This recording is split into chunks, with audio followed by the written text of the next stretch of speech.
Muitas vezes, quando o pecado me assombrava, eu lembrava que na tua primeira epístola, no capítulo 2, versículo 1, dizia: filhinhos, não pequeis, mas se pecares, tem um advogado, Jesus Cristo justo. Poder chegar diante de Tiago e dizer para Tiago: Tiago, obrigado. Obrigado por tu me dizer que bem-aventurados são aqueles que praticam a palavra de Deus. Bem-aventurados são aqueles que praticam a palavra de Deus. Tiago, eu te agradeço por ter solucionado um problema na minha vida. Por eu não compreender quando eu era tentado e quando eu era provado, e de repente tu veio e me esclareceu. E eu passei a compreender e não acusar mais Deus de eu ser tentado. Agradecer a Tiago por nos trazer a realidade da vida, que a vida é como um vapor, como disse ele, que ora aparece, ora desvanece. Agradecer, meu amado, ao apóstolo São Pedro, ao qual o irmão Dudu falava, ao qual a gente pega muito no pé dele, mas ele tem muito para nos ensinar. Porque a gente pega bastante no pé do Pedro antes de ele ser transformado. Mas ele ensina para a gente que por mais que o tempo passe, que por mais que muitas vezes a gente tenha tempo caminhando com Jesus, a transformação tem uma hora que vem. A transformação tem uma hora que chega na nossa vida. Às vezes, meu amado, demora. Mas vai chegar o tempo que você vai sepultar o Pedro que nega. E vai se levantar, meu amado, como o Pedro que prega. Vai deixar de ser o Pedro, meu amado, que lançava a rede para enredar peixe. E vai começar a ser o Pedro que faz a pesca agora corretamente. Como é que é pescar corretamente, pastor Daniel? Você já viu que geralmente aqueles pescador profissional, eles pegam o peixe, e mostra, ó, isso aqui é o peixe, e depois larga ele na água novamente, porque ele tem que ficar livre. Não é assim? Pedro, depois de Atos Apóstolos, ele ficou assim, meu mano. Antes ele pegava o peixe e queria levar tudo para ele. Daí depois de Jesus Cristo, ele começou a pegar peixe. Em Atos capítulo de número 2, ele jogou a tarrafa. Pegou um monte de peixe. E soltou aonde, pastor Daniel? Só essa revelação já merece um glória bem gostoso para Jesus. Soltou aonde? Soltou lá dentro do rio da vida. Lá dentro do rio da vida. Esse é o propósito do Evangelho. Jesus Cristo não disse que o reino, irmão Dudu, é como uma grande rede que pega toda a qualidade de peixe. E o peixe, o pai larga lá dentro. Não tem pessoas que tem aí, como é que chama mesmo, gente? Os açudes. Deus não tem açude, Deus tem rio. O rio da vida. Ele pega os peixes e bota lá. Ele pegou você e botou lá no rio da vida, meu irmão.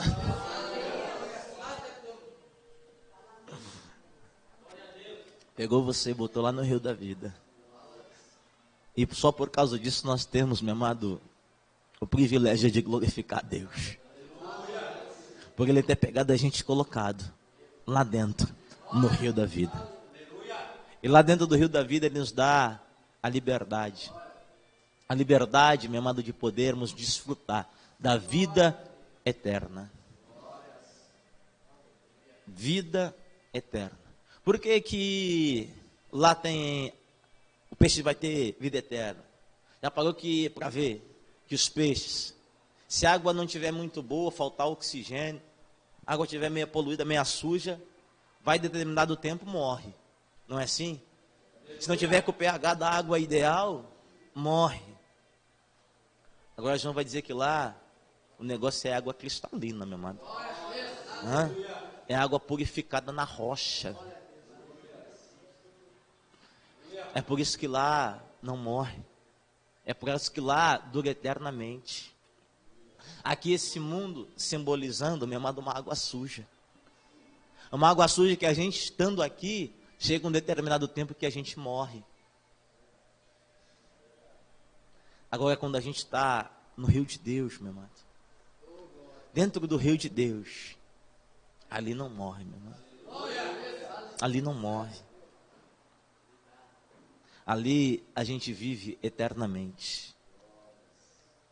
É por isso, meu amado, que Deus tem esse desejo de dar para você de comer da árvore da vida. De dar para você, meu amado, a coroa da vida eterna. De dar para você o privilégio de ter o teu nome escrito no livro da vida.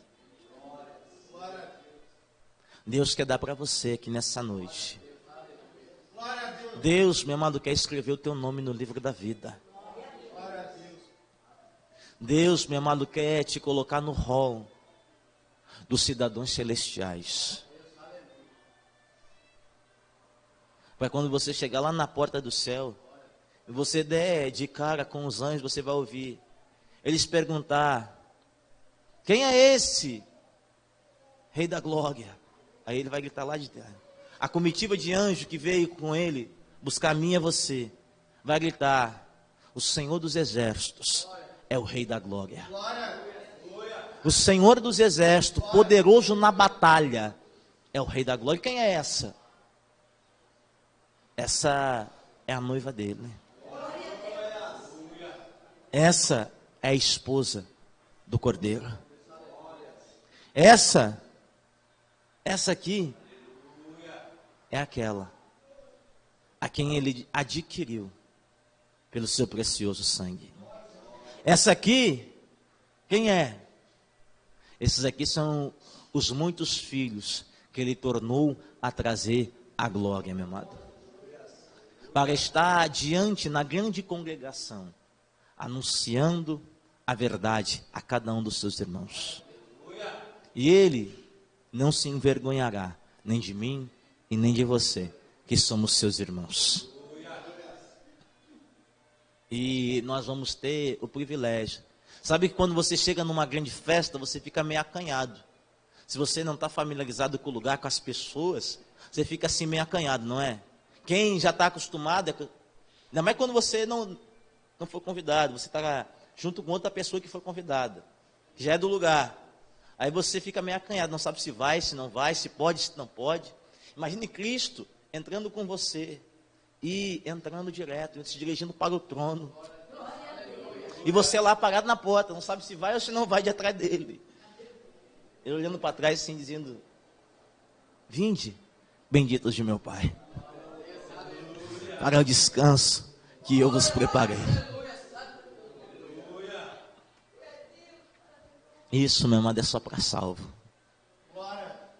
Isso é só para crente, lavado, remido pelo sangue do Cordeiro. Sem mais demora, meu amado, vamos para a palavra de Deus, em nome de Cristo Jesus. Aleluia. Louvado seja o nome do Senhor. Glórias a Deus. Bendito é o nome do Senhor. Sabe qual é que vai ser o nosso maior privilégio, meu irmão? Além de encontrar Pedro, Tiago, João, Judas, e poder agradecer eles, o apóstolo Paulo, pelas suas palavras, é poder ver o rosto de Cristo. Poder ver Ele com seus cabelos brancos como a neve, com seus olhos como chama de fogo. Ver Ele com a sua roupa resplandecente, com os seus pés como João viu, como um latão tirado da fornalha. Poder ver e dizer: esse ali é o meu Senhor. Esse aí é aquele quem me resgatou. Esse é o amado da minha alma. Esse é que nem a irmã estava lá no monte. Esse aí é o meu cheiro. Aleluia. Onde a glória foi tanta naquele lugar, meu irmão, que o Senhor pegou umas irmãs aí, que só o Pai para compreender, meu irmão. Jesus, eu te amo, até o meu cheiro, Jesus. E eu dizia, Jesus, pega ela mesmo, Pai, renova ela mesmo, em nome do Senhor Jesus. Enche ela mesmo, em nome do Senhor Jesus. Meu Deus, que glória foi aquela, mano. Poderosamente, a presença de Deus se manifestou em nosso meio. Tem momento que a gente fica tão constrangido que a vontade é de se esconder, meu irmão. É de dizer que nem Pedro disse, Senhor, afasta-te de mim, porque eu sou pecador. Aleluia. Meu amado, abra a palavra de Deus em João, capítulo de número 2. Aleluia. Meu Pai, Tu és santo. João, capítulo de número 2.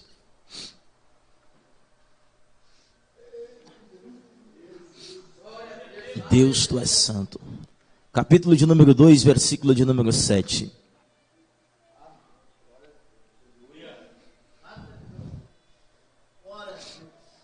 Aleluia. João capítulo 2, versículo 7. Quem encontrou, glorifica a Deus. A palavra do Senhor, meu amado, nos fala assim. Disse-lhe Jesus: enchei de água essas talhas. E a encheram-nas até em cima.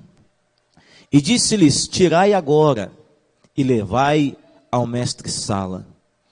E levaram-a.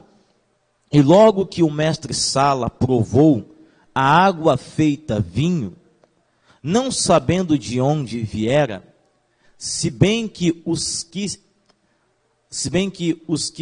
sabiam eram os serventes, que tinham tirado a água.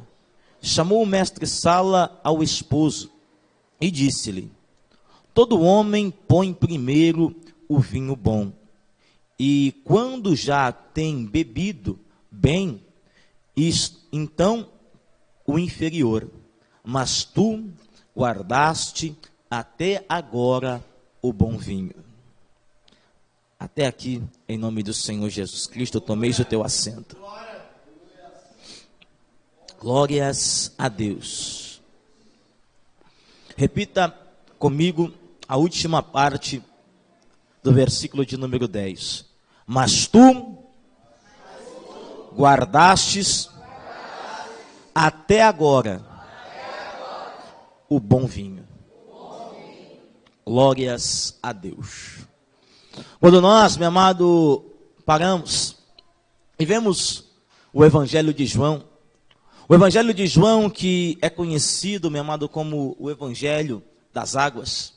Quando nós olhamos, meu amado, você vê que muitos dos sinais que Cristo realiza, das coisas que Jesus faz dentro desse Evangelho, está envolvendo diretamente água. Quando nós olhamos, meu amado, a palavra de Deus, trazendo isso ao nosso coração, nós vemos a palavra ora lida, meu amado, falando, retratando as nossas vidas. O primeiro sinal de Jesus Cristo de Nazaré. João fez questão de dizer que se principiou os sinais feitos por Jesus Cristo em Caná da Galileia. Quando nós olhamos a palavra do Senhor, trazendo essas coisas ao nosso coração, nós vemos, meu amado, que João está trazendo algo, um ensinamento ao nosso coração. Eu sei que você já deve ter visto, meu amado, ouvido muitas mensagens acerca desse texto. Quem sabe o Senhor até mesmo deu algo ao seu coração, particularmente para você, em cima desse texto. Mas eu quero, meu amado, falar um pouquinho ao seu raciocínio nessa noite, para que você possa, meu amado, estar compreendendo algumas coisas que o Senhor colocou em meu coração. Quando nós olhamos, meu amado, a palavra de Deus, inicia no capítulo 2, dizendo ao nosso coração, meu amado, que ao terceiro dia, fizeram umas bodas em Caná da Galileia. E estava ali a mãe de Jesus. E foram convidados Jesus e os seus discípulos. Quando eu olho, meu amado, João pontuando ao terceiro dia. Ao terceiro dia, João, meu amado, está pontuando porque aconteceu algo, 3 dias antes. O que aconteceu, pastor Daniel? 3 dias antes, Jesus foi batizado por João. 3 dias antes, meu amado, a Bíblia Sagrada diz que João testifica de Jesus. 3 dias antes, meu amado, a Bíblia Sagrada diz que João aponta a Jesus Cristo, que vinha a ele, passando por ele, como o cordeiro que tirava o pecado do mundo. No dia seguinte, alguns dos discípulos viram a Cristo. André, irmão de Pedro, meu amado, o discípulo de João, viu João testificar que aquele era o Cristo. E de repente ele e outro resolveram seguir a Jesus Cristo de Nazaré. A Bíblia Sagrada diz que nesse dia seguinte, já no segundo dia, eles olham e vê Jesus indo. E eles resolvem ir atrás de Jesus. E de repente perguntam: Rabi, aonde tu moras? E Jesus disse para cada um deles: vem e vê. Quando nós olhamos, meu amado, eu sempre gosto de frisar isso. Discípulo que é discípulo de Jesus se preocupa aonde Jesus Cristo mora. Discípulo que é discípulo de Jesus quer estar aonde Jesus Cristo está. Toda vida que você se importar com Jesus Cristo, Ele vai dizer para você: vem e vê. Como eu me importo com Jesus? Senhor, como é que é o céu? Vem e vê. Senhor, como é que é o trono que o Senhor sentou? Vem e vê. Como é que é o rio de água viva? Vem e vê. Como é que é os muros de jaspe? Vem e vê. Como é que é sentir a glória de Deus? Vem e vê. Pastor, eu quero sentir tudo isso. Vem e vê. Quando nós olhamos nesse primeiro capítulo de João, eu enxergo, meu amado, uma igreja sendo formada. Qual é a igreja, pastor? Eu daria um nome para ela. A igreja do vem e vê. Porque a Bíblia Sagrada diz que André, tendo esse encontro com Cristo, passando um tempo com ele, foi na casa dele. De repente ele volta para casa e vem e diz para o irmão dele, Pedro: Pedro, o que foi, André? Nós achamos o Messias. Achamos o Cristo. E André convida ele para ir a Cristo. De repente Pedro se impacta, André fica impactado com a pessoa do mestre. Eles vão e lembram de um amigo que eles tinham, lá de Betsaida, um tal de Filipe. Imagina eles falando com Filipe: Filipe, nós achamos o Cristo, achamos o mestre. Aonde? Olha, ele está ali. Como é que eu faço para encontrar ele? Vem ver. Como é que eu faço para ter certeza se ele verdadeiramente é o Cristo? Vem ver. Como é que eu sei se ele sai a palavra corretamente? Vem ver. Aí vem Filipe e vê, e testifica que ele verdadeiramente é o profeta. Aí Filipe lembra: mas eu tenho um amigo chamado Natanael. Ele corre para Natanael e diz: Natanael, achamos ele. Achei ele. Achou quem? Achamos o profeta. Achei ele, aquele que as Sagradas Escrituras testificam. E novamente a igreja do Vem e Vê aparece. De onde é que ele é, Filipe? Ele é lá de Nazaré. Mas pode alguma coisa vir boa de Nazaré? Vem e vê.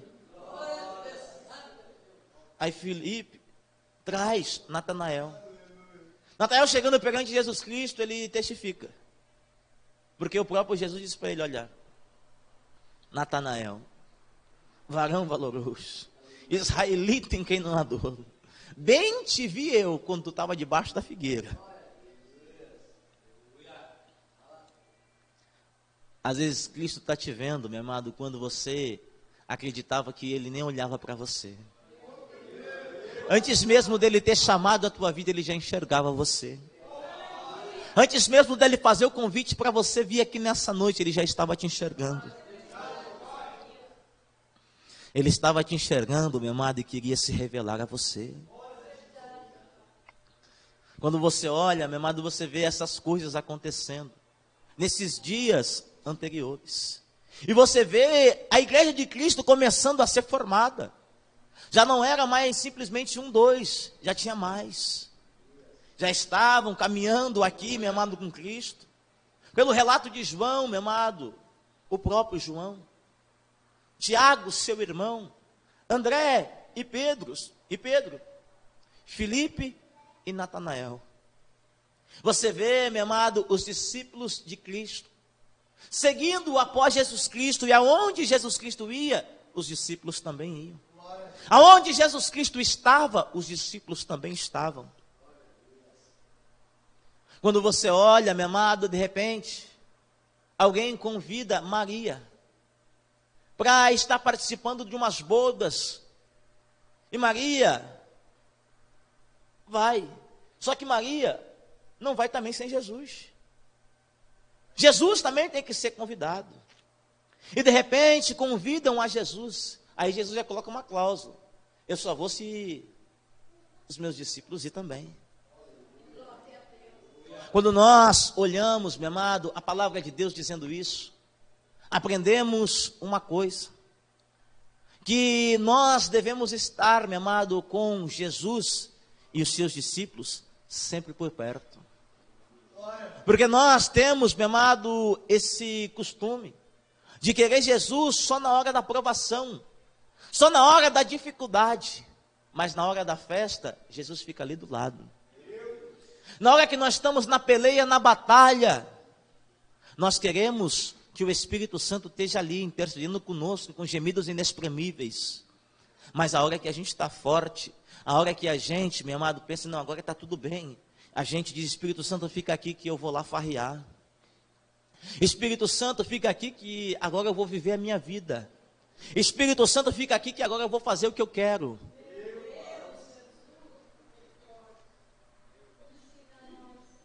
O que eu entendo com isso? Que é sempre bom, meu amado, ter Jesus e os seus discípulos por perto. Porque quando, meu amado, tem Jesus e tem os seus discípulos por perto, a gente, meu amado, sempre está sujeito a uma eventualidade. Sempre está sujeito a um imprevisto que a gente não vai saber como lidar, que a gente não vai saber resolver. E é por isso que é bom, irmão Dudu, ter Jesus e os seus discípulos. Porque Jesus sempre sabe o que tem que fazer. Os discípulos também sempre sabem. Por que os discípulos sempre sabem? Porque os discípulos, eles sempre apontam para Cristo. A solução é Cristo. E Jesus sempre traz a solução para o teu problema. Quando você olha, meu amado, a Bíblia Sagrada diz que aquelas pessoas, quando acabou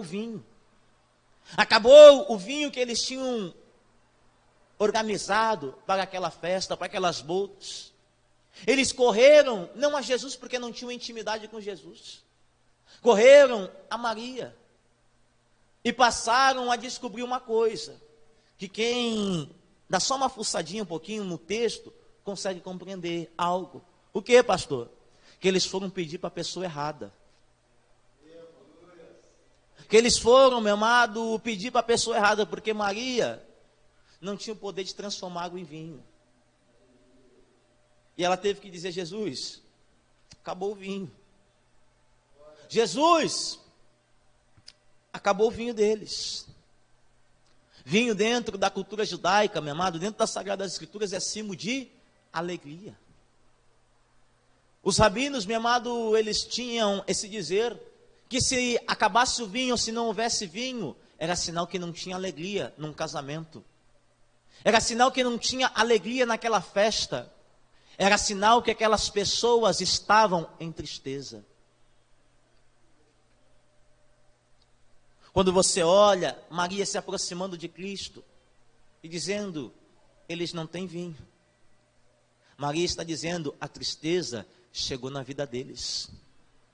Maria está dizendo, eles estão perturbados. Maria está dizendo, eles estão aflitos. Maria está dizendo, eles estão sendo afligidos. Eles estão abatidos. Quando nós olhamos a palavra dizendo isso, Jesus diz para ela, o que tenho contigo, mulher? Ainda não é chegada a minha hora. Aí nós aprendemos com Maria. Aprendemos com Maria, meu amado, algo que é surpreendente. No versículo 5, meu amado, do capítulo de número 2, Maria, ouvindo isso de Jesus, ela se dirige aos servos, aos serventes, e diz, fazei tudo o que ele mandar. Então você já pegou. Pegou ou não pegou? Então para as coisas acontecerem, tem que fazer tudo o que ele... Para as coisas acontecerem na nossa vida, tem que fazer tudo o que ele... Para ter transformação na nossa vida, tem que fazer tudo o que ele... Não sou eu que disse, foi Maria que falou. Foi ela que disse. Fazei tudo que ele mandar. Servo que é servo, faz tudo que o seu Senhor...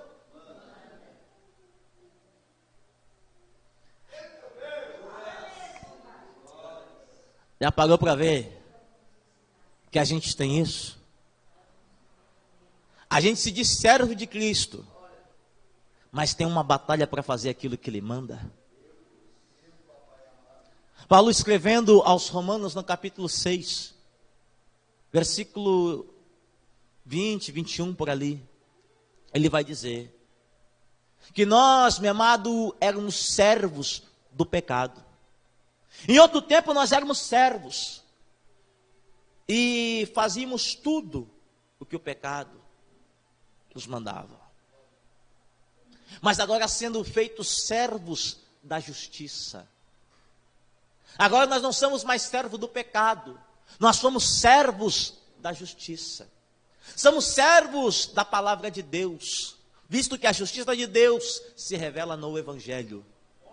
Somos servos de Jesus Cristo, porque Ele é o Senhor dos senhores. Quando nós olhamos, Paulo vai dizer que nós fomos comprados por bom preço. E devemos estar glorificando a Deus em nossos corpos e no nosso espírito. Aí, meu amado, você vê muitas pessoas dizendo, eu sou servo de Cristo. Eu sou servo, eu fui comprado pelo sangue de Cristo. Mas você olha o corpo da pessoa, não glorifica a Jesus Cristo. Como assim, pastor? Paulo escrevendo a mesma carta aos Romanos, ele diz no capítulo de número 12, que nós devemos nos oferecer para Deus, como um sacrifício vivo, santo e agradável. Que a saber é o nosso culto racional. Mas quantas pessoas que se dizem servo de Cristo, ainda, meu amado, não fazem o que a palavra manda. A palavra de Deus manda a gente ter cuidado com a lascívia. E quantas pessoas têm caído nesse engano do pecado, têm servido mais a esse pecado do que a Jesus Cristo. O que é lascívia, pastor Daniel? O desejo de querer mostrar o seu corpo. O desejo de estar querendo mostrar o seu corpo. O seu corpo deve ser guardado para Deus. Você é templo do Espírito Santo de Deus. Quando nós olhamos, meu amado, pessoas que são servos de Cristo se tornaram servos porque foram comprados. E se foram comprados é para serem transformados. Paulo escrevendo no capítulo 12 de Romanos, ele diz que nós somos sacrifício vivo e santo, agradável. Para quê? Para que nós viemos oferecer culto a Deus. E para isso, para nós sermos agradável a Deus, Ele pede algo para a gente: transformai-vos a vossa mente. Pela renovação. Para que entendeis. Tem alguém lendo Bíblia aí? Para que entendeis. Vocês estão lendo o que, meu Deus? Estão lendo gibi? Hã? Para que seja boa, agradável e perfeita. Para a gente entender a boa, agradável e perfeita vontade de Deus. Quando nós olhamos, meu amado, hoje, as pessoas têm esse prazer. Dizem que foram salvas por Cristo. Na sua boca diz que é serva de Jesus Cristo, é servo de Jesus Cristo. Mas na sua maneira de viver, nega. Nas suas atitudes, negam que são servos de Cristo. Eu pontuei para você, meu amado, que a palavra de Deus diz que agora nós somos servos da justiça. E servo não tem direito, a não ser o direito de reclamar por aquele direito que não tem.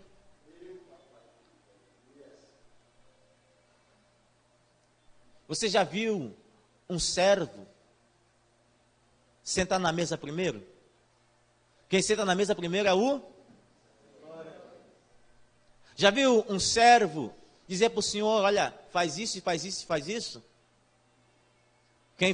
Quem diz é o Senhor. Faz isso, isso e isso. Quantas pessoas que se dizem servo de Deus, nos dias de hoje querem dizer para Jesus, Jesus faz isso, faz aquilo, faz assim, faz assado, desse jeito, neste momento.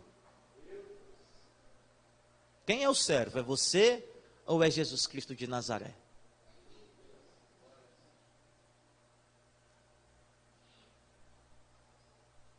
Servo, ele faz o que o seu Senhor manda. E se servo faz o que o Senhor manda, e se nós somos servos, aí vem a pergunta: o que o Senhor tem mandado? O que o Senhor nos tem ordenado? Porque a palavra de Deus nos diz, meu amado, em Atos dos Apóstolos, capítulo 1, versículo de número 4, que Jesus, a ser, meu amado, assunto aos céus, ele deixou mandamentos pelo Espírito Santo aos seus apóstolos. Quais são os mandamentos que o Espírito Santo tem te dado? O que o Espírito Santo tem falado a você?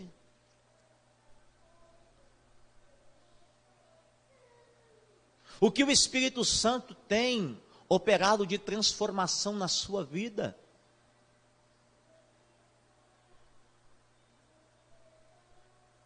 Quando você olha, meu amado, a palavra de Deus dizendo, fazei tudo que Ele mandar. O que Cristo tem mandado você fazer? O que a palavra de Deus manda que nós viemos a fazer? É esse o questionamento que a gente tem que fazer para nós mesmos. Não é a questão daquilo que eu acho. Não é questão daquilo que as pessoas acham. É aquilo que Jesus disse que tem que fazer. É aquilo que a palavra de Deus diz que tem que ser cumprido. E muitas vezes você pode relutar com aquilo que eu digo. Você pode relutar, meu amado, contra aquilo que as pessoas dizem. Você pode relutar, meu amado, com aquilo que você pensa. Mas quando Deus abre a boca, meu amado, você tem que colocar um ponto final sobre aquilo. É aquilo que Deus disse e ponto. Ou seja, quando a palavra de Deus fala, é aquilo e ponto.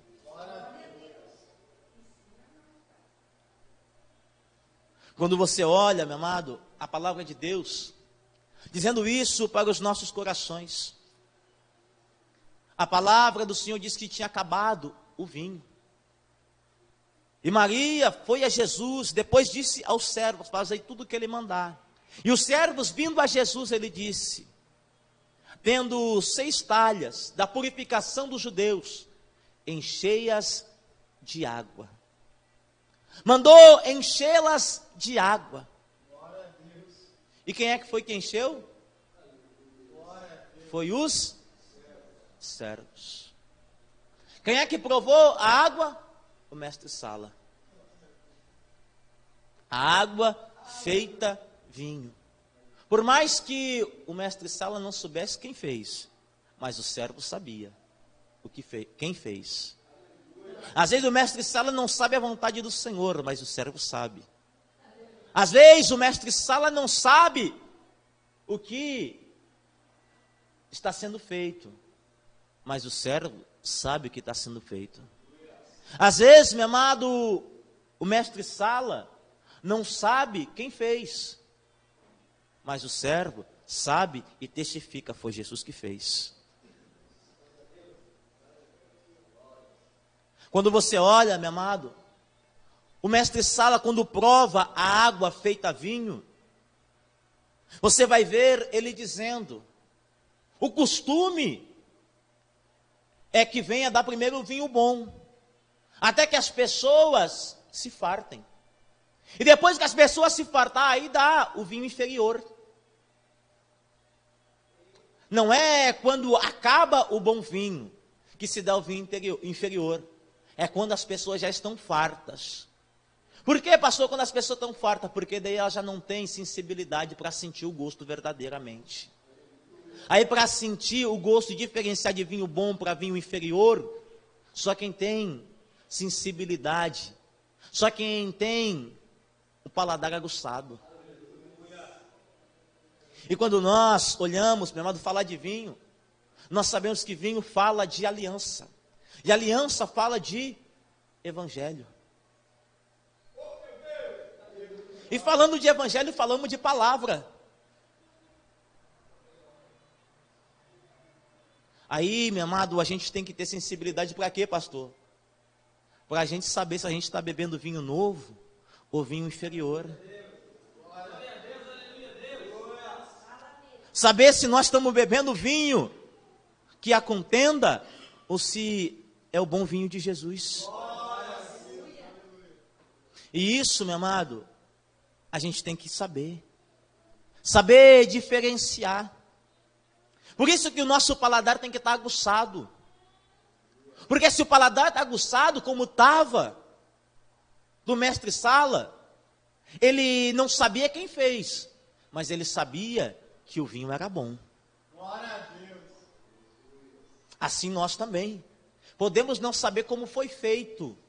Podemos não saber como aconteceu. Mas temos que saber se o vinho é bom ou se não é. Por que, pastor, isso é importante? Porque muitas pessoas estão se enchendo, se embriagando, enchendo a cara do vinho inferior. Estão bebendo do vinho inferior e estão achando que é o vinho bom. Por não ter sensibilidade para estar discernindo qual é o vinho bom e qual é o vinho ruim. Quando você olha a palavra de Deus trazendo isso ao nosso coração. Qual é a diferença do vinho inferior para o vinho bom, pastor Daniel? Porque o vinho bom, ele não acaba. O vinho inferior, você bebe, bebe e traz só uma alegria momentânea.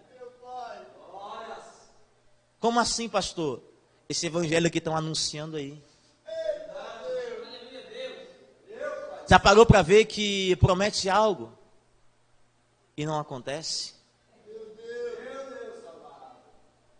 Promete que vai trazer a transformação e não transforma. As pessoas estão vivendo uma mentira. Promete não vai ter transformação, vem que vai acontecer. E as pessoas passam 50 anos dentro de uma congregação e as suas vidas não são transformadas. Porque é um vinho inferior.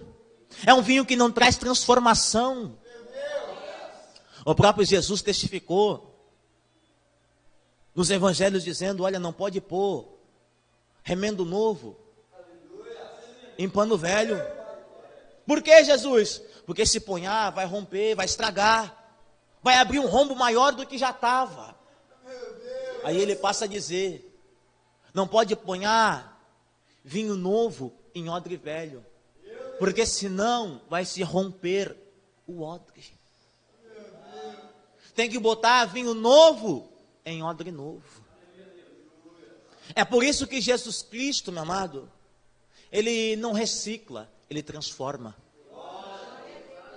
É por isso que Jesus Cristo, meu amado, ele faz coisas novas. Eis que tudo se fez novo. Está tendo novidade na sua vida? Está tendo novidade? É isso que eu estou dizendo.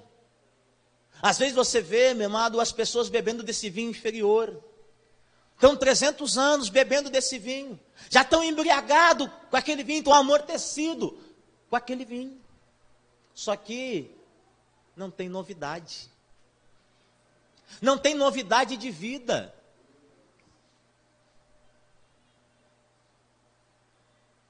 Não tem transformação. A pessoa do mesmo jeito que estava no mundo, continua sendo dentro da igreja. Da mesma jeito que era mentiroso no mundo, é mentiroso dentro da igreja.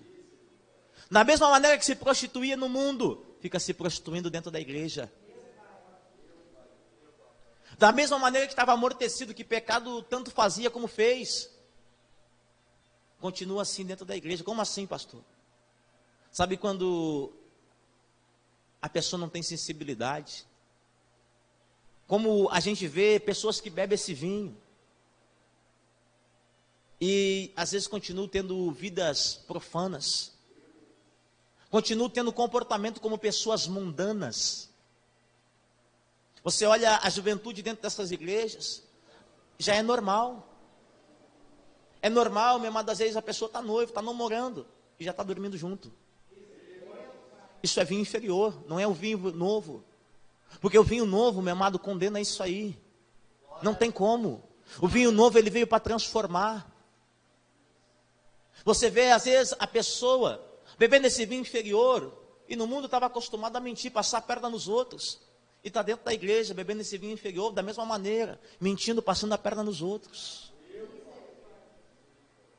Agora, o vinho novo, ele veio para fazer você falar a verdade. Para você não enganar o próximo. Para você viver segundo a palavra de Deus. O vinho novo, ele te transforma. O vinho inferior, ele te deixa do mesmo jeito. Aí, cabe você analisar. Que vinho você está tomando? Que vinho você está tomando? Vinho novo? Ou vinho inferior? O vinho novo te faz ficar feliz com as coisas da terra. Ou melhor, o vinho novo te faz ficar feliz com as coisas do céu. O vinho inferior te faz ficar feliz com as coisas da terra. Como assim? Já parou para ver que esse evangelho terreno que é pregado, Deus vai dar aqui, Deus vai prosperar aqui, Deus vai fazer aqui, tua vida vai ser abençoada aqui, tu não vai ter problema nenhum aqui, não é assim? E Jesus está dizendo, no mundo vai ter aflição, tem de bom ânimo, eu venci o mundo, vocês vão vencer. Esse é o vinho novo e o vinho velho. Você olha, meu amado, esse falso evangelho, dizendo para você, olha, a casa aqui, o vinho novo, dizendo, lá no céu. Ajunta aqui o vinho inferior, o vinho novo, ajunta no céu.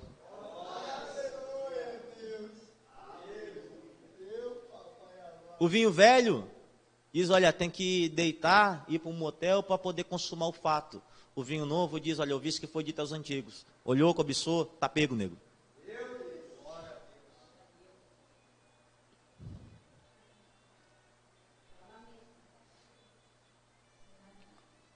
O vinho velho, ouviste que foi dito aos antigos. Ele vai dizer, olho por olho, dente por dente. Vinho inferior. Vinho novo, somente te encoleguizar. Pensou mal com o teu irmão, tá pego também.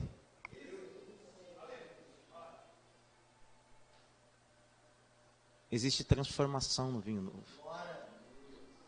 Porque o vinho velho fazia você continuar da mesma maneira. Não tinha transformação. Por isso que o escritor aos Hebreus vai dizer que a lei estava enferma, não solucionava o problema. Mas agora veio o vinho novo. O vinho novo soluciona o problema. O vinho novo, meu amado, tem o sangue do cordeiro. O sangue, meu amado, que é melhor do que bode de novilha. O vinho novo, meu amado, quando chega na vida das pessoas, ele transforma. O evangelho, quando chega na vida de um homem, de uma mulher, ele transforma. Se era mentiroso, não mente mais, como disse Paulo. Se era ladrão, não rouba mais. Mas fale cada um ao seu próximo a verdade. Quando você olha, meu amado,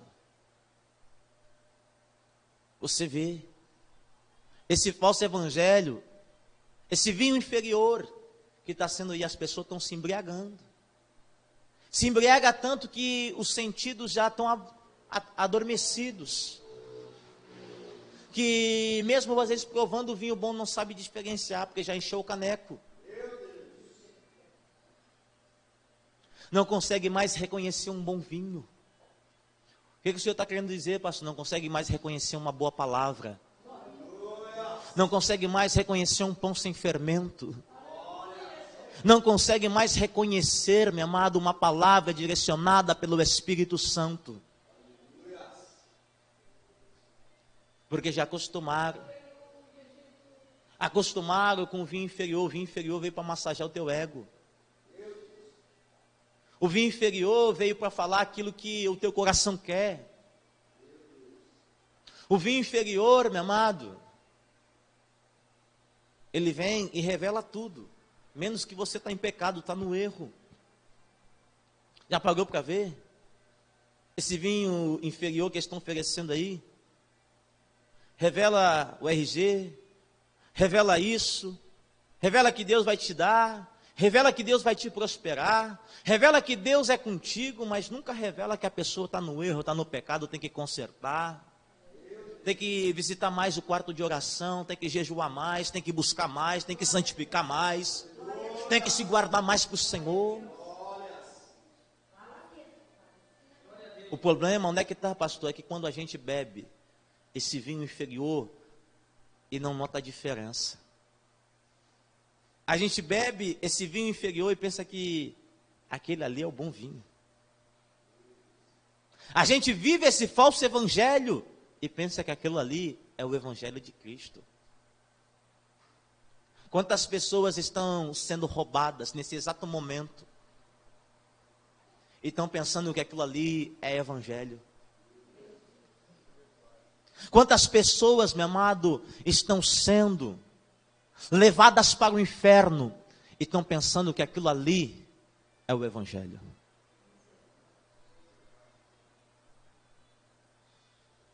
Os seus sentidos já estão amortecidos. Por quê, pastor? Basta você falar. Fala do vinho novo. E você vai ver que a pessoa vai beber do vinho novo. Mas não vai se libertar do vinho velho. E vai chegar um tempo que vai romper.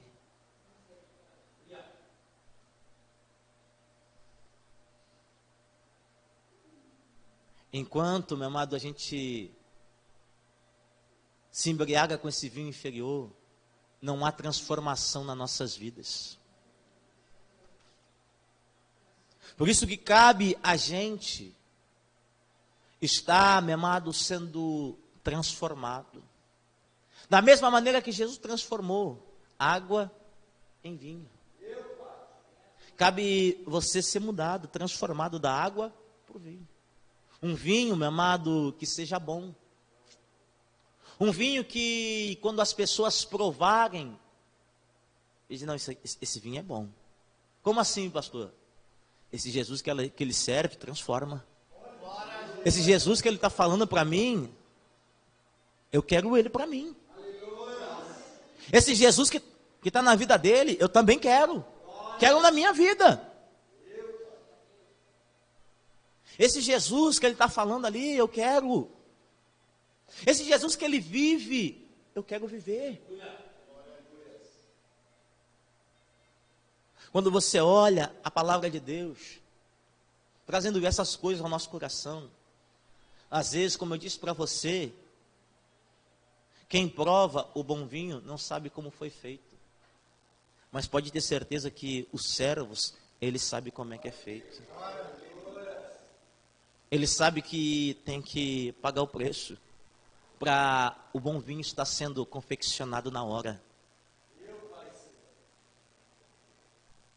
Dentro das Sagradas Escrituras existem duas palavras para vinho. Uma é o vinho com fermento. E a outra é o vinho feito na hora, o puro suco da vide. Ou seja, o suco da videira. E Cristo disse, eu sou a videira. E vós sois as varas, os ramos. Sabe quando Jesus traz você aqui para cá, para cortar, para podar você? Ele disse que é para quê? Para você dar mais fruto. E dando mais fruto tem mais o quê? Mais uva. E tendo uva, tem vinho. E vinho novo. Tá pegando aí? Aí as pessoas olham e não sabem como é que aconteceu a transformação. Como é que pode ter acontecido? Mas era uma bagaça. Era uma coisa. Como é que aconteceu isso? Eles não sabem. Mas pode ter certeza que o servo sabe. Por que o servo sabe? Porque foi o servo que pagou o preço para pegar um outro jarrinho e ir no poço, pegar água, trazer, encher a talha, ir lá, pegar no poço de novo, trazer, encher a talha, até encher ela totalmente. Ou seja, meu amado, para acontecer a transformação, nós temos que estar cheio. Cheio do que? Cheio da água. Qual água? A água da vida. A água da palavra de Deus. Paulo diz que Cristo se entregou pela igreja. Entregou a si mesmo pela igreja. Para estar purificando-a, lavando pela água da palavra. Efésios capítulo 5, versículo 26. A água da palavra. Quando você vai no poço, ou seja, o melhor, poço tem como ser esgotado. Quando você vai na fonte da palavra, é quando você está buscando água para você ser transformado. E para fazer isso é só servo que quer pagar esse preço, meu irmão. Porque a transformação é um alto preço a ser pago. Por quê, pastor? Porque existe renúncia, negação. É um processo de cruz. Esse é o evangelho de Cristo. Esse é o vinho novo. O vinho novo tem relação com a cruz. Aí você olha, meu amado, o servo pagando preço para encher. Para ser cheio, tem que pagar o preço. Tem que ir buscar. Se não buscar, não tem como ser cheio. Se não buscar a presença de Deus, não tem como ser cheio. Onde é que eu busco, pastor? Na igreja, no monte? Não, você busca em casa mesmo, de joelho no chão. Na igreja, no monte, você vem só para transbordar, meu irmão. O lugar de ser cheio é em casa, no teu quarto de oração. No monte você vai só para transbordar. Está no texto aqui, ó. Enchei.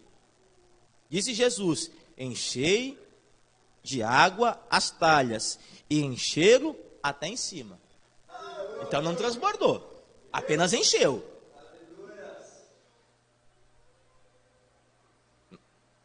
Tá ali.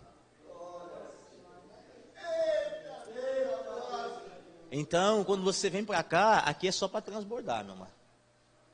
Você já está cheio da graça, está cheio do poder, cheio da unção. Aí eu não preciso nem, o pregador não precisa nem se esforçar muito, irmão. Não precisa nem forçar muito, que é uma gota do Espírito Santo e o negócio já acontece. A pessoa já diz, não, essa palavra é para mim, eu vou mudar. O Espírito Santo está falando comigo, eu vou ser transformado. Eu vou abandonar o pecado. Eu vou deixar de beber vinho velho e vou começar a beber vinho novo. Eu vou me deixar de embriagar com vinho a contenda e vou começar a me encher com o Espírito Santo de Deus.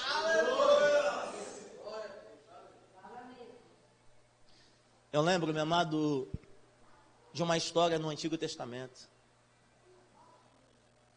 De repente, uma mulher chega para Eliseu, dizendo para ele: tu sabe que o marido da tua serva, o teu servo, ele era temente ao Senhor. Mas vieram 2 cobradores para pegar os meus filhos e vender eles para serem escravos. Aí Eliseu pergunta para ela: o que eu posso fazer por ti? O que eu posso fazer por ti? O que Cristo pode fazer por ti nessa noite, meu irmão? Aí ele pergunta: o que é que tu tem em casa? Eu não tenho nada lá em casa, a não ser uma botija de óleo. Não tenho nada lá, a não ser uma botija de azeite. E azeite a gente sabe que simboliza o Espírito Santo. Aí Eliseu diz para ela: olha, bate na porta dos teus vizinhos. Pede para ele vasilhas. Vai lá e bate na porta do vizinho e pede vasilha. Lembra que eu falei para você no princípio da igreja do vem e vê? Vai lá e pede para os teus vizinhos. Bate na porta deles. E pede vasilhas. E não pode ser vasilha cheia. Tem que ser vasilha vazia. Por quê? Para poder encher.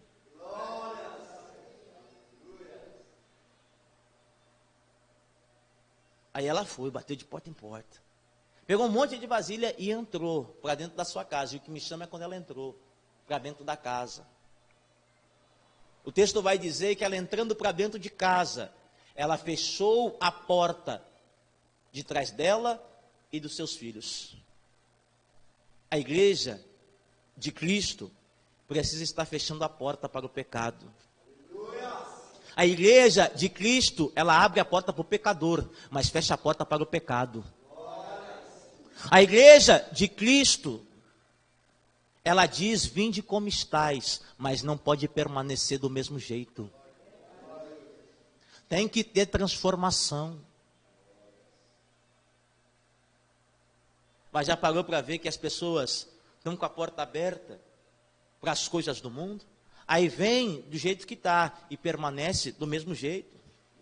Não tem a transformação. Tu vê que as igrejas não estão mais fechando a porta para o pecado. O pecado está normal dentro da igreja. As pessoas não estão mais entrando para dentro da casa de oração e fechando a porta para o pecado. Já está virando rotineiro. Já está virando normal. Ei, Cristo se entregou pela igreja para purificar, para arrancar a ruga, a mácula, para deixar ela pura. Aí vem Paulo e diz em 2 Coríntios capítulo 11, dizendo que ele estava preparando a noiva para ser desposada, para entregar a Deus para ser desposada por Cristo. E ele vai erguer um temor que ele tinha dentro dele. Eu temo que assim como Eva foi enganada pela serpente no jardim, vocês também venham ser enganados. Paulo está dizendo: olha, eu tenho esse temor, que da mesma maneira que a Eva bebeu um vinho inferior lá no jardim, vocês também venham estar bebendo esse vinho inferior. Eu quero dar vinho novo para vocês. Aí no mesmo capítulo ele alerta sobre o falso evangelho, sobre os falsos ministros.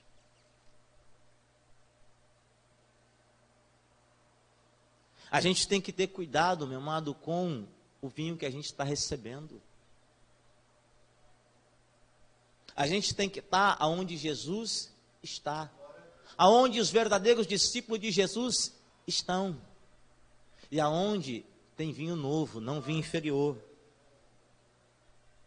Só consegue, meu amado, saber que é vinho inferior ou vinho novo, como eu disse para você, quem tem o paladar aguçado.